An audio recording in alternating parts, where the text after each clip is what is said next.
I'd like to welcome you back to the channel. I'm really excited today because I have with us Dmitriy Salita, the famous Dmitriy Salita, right here. And well, first of all, I'd like to introduce him. How you doing? Everything's good. Good to be on. Thanks, man. I appreciate that. A little bit about Dmitry before we get into the chat. He was born in Ukraine. He moved to New York when he was 9. And it seems to me like he's been fighting ever since. I mean, everybody knows that he's a world-class boxer, and we'll get into his stats in a moment. But while I was doing research on you, I discovered something that I don't know if a whole lot of people know, and that is that you were a kickboxer as a kid, and you were pretty good too. You were a tough little guy.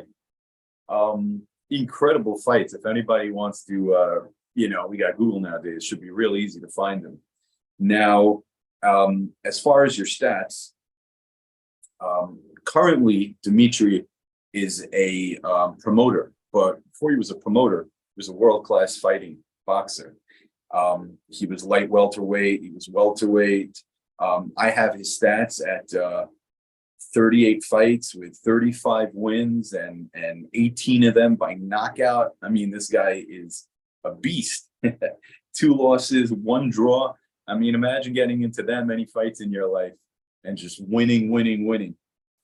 So before I continue, first of all, we'd love to hear from you. But second of all, what titles did you hold? Because there are way too many for me to have memorized or written down.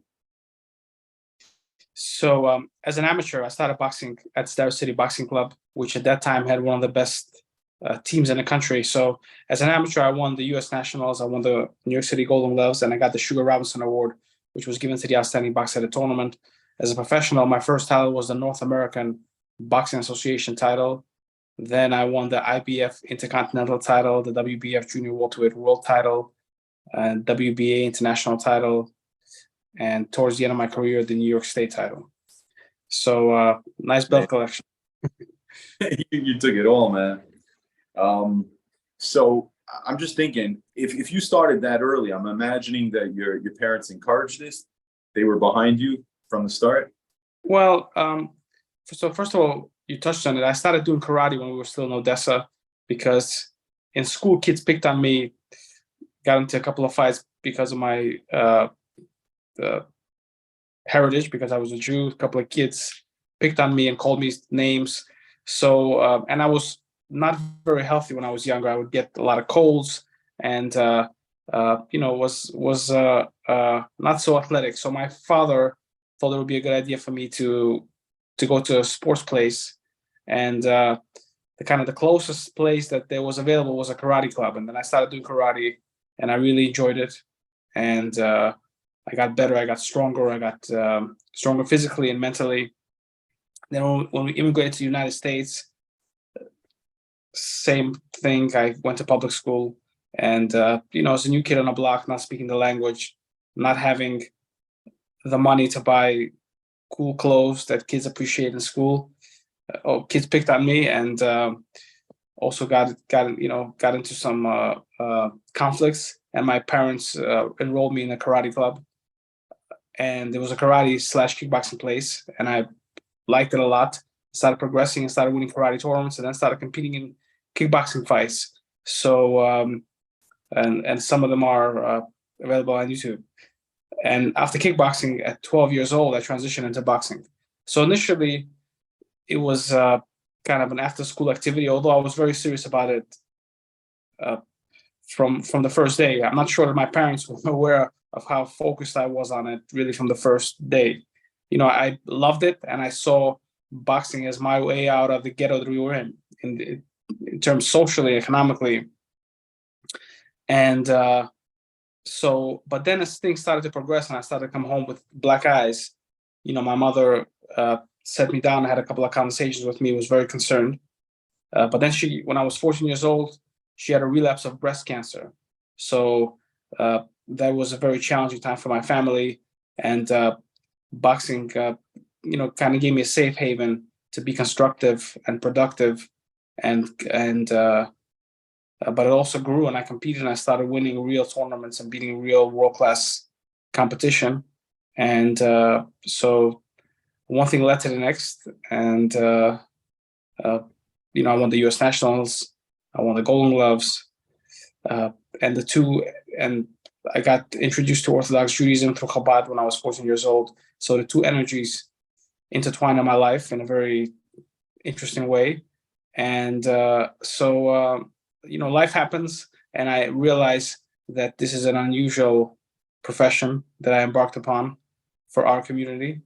But my trainer used to say, Jimmy O, God works in strange ways, and certainly see it all the time, and see divine providence in it. And it's been quite a journey. And I think it's just the beginning, please God. So that's the summary. Wow, what a story. As I told you, I used to fight out of Starrett City boxing clubs. I didn't go professional or anything, but I got to spar with the guys were constantly bringing back belts and medals. I mean, it was just such a top place. And the two things that were just known over there, first of all, the famous story that your trainer didn't want to give up his Friday night poker game, but you didn't want to give up your Friday night Shabbos. This was some kind of rumor that was going around. You look like... No, I'm not familiar with that rumor. Oh, well, that was the understanding, that you guys had some Friday night training and that had to stop. No, once I started to observe Shabbos, there was absolutely no conflict with my trainer. He actually encouraged me to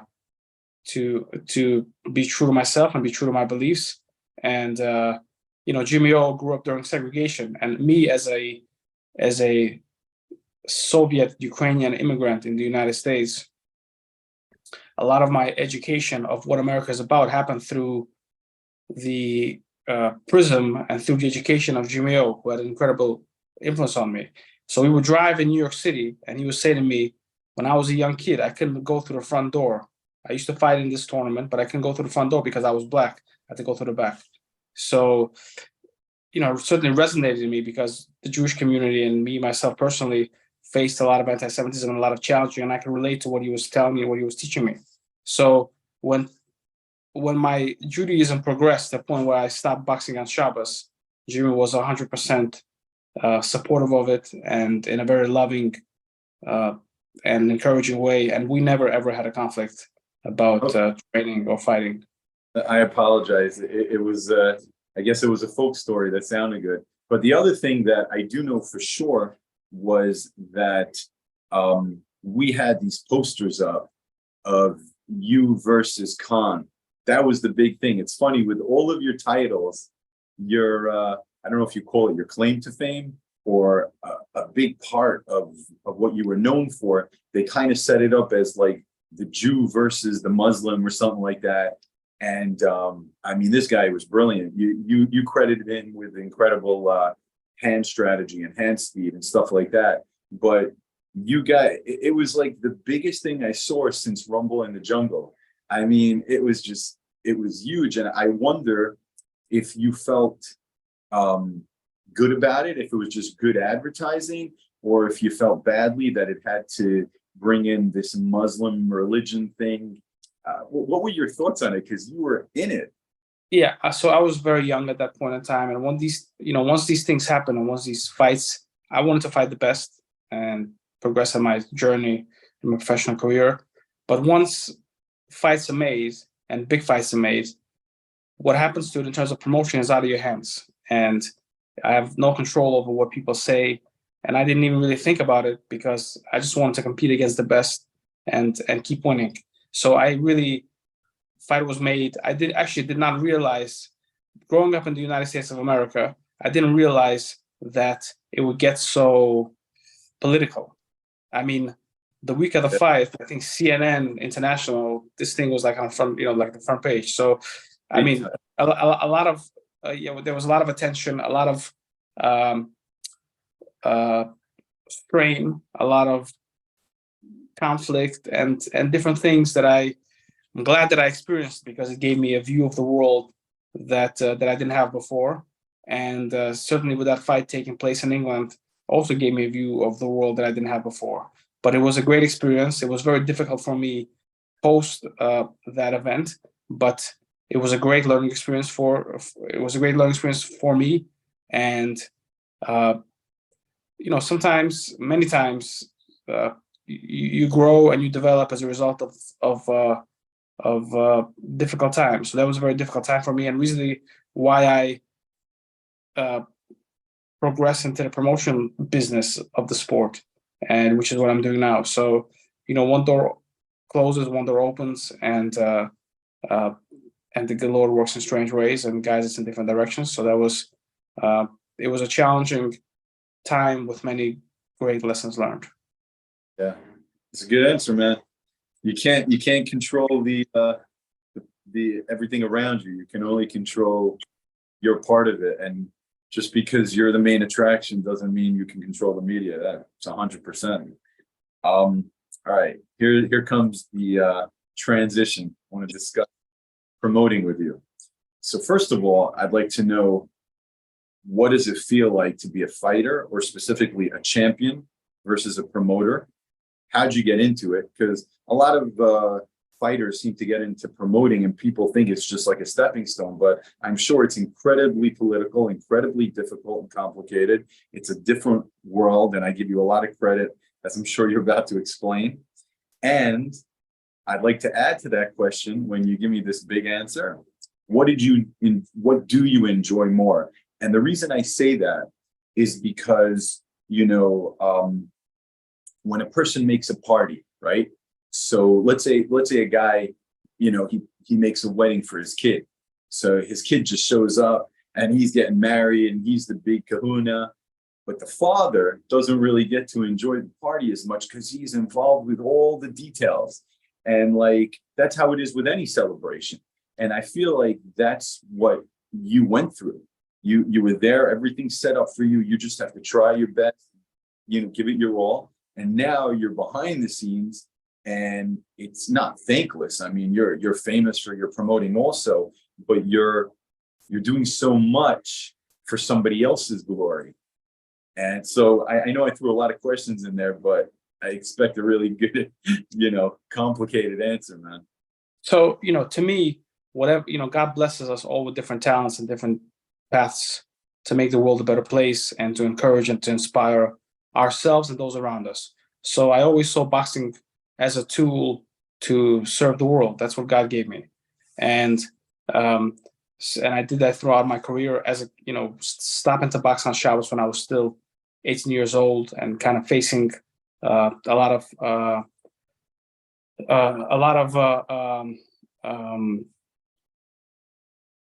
difficulties with that decision. So, but I felt that boxing was my service, and this is, and I loved it.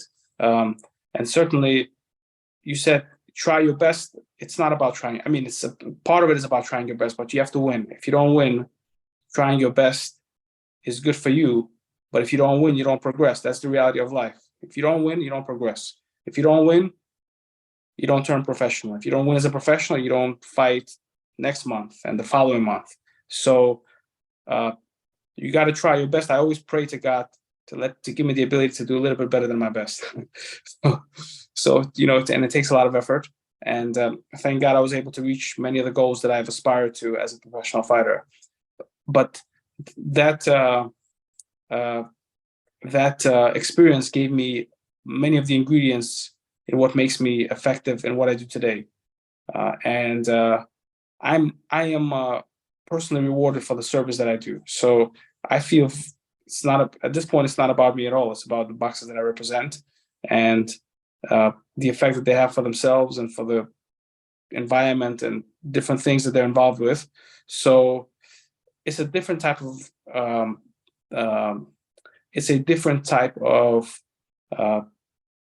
reward system. You gave an example of a father giving a wedding. I think a father doing a wedding for his kids is probably one of the greatest pleasures in the world, because you feel fulfilled in the work that you did. So being a fighter and fighting is extremely difficult. So every time you win, there's a certain reward and a certain high from that.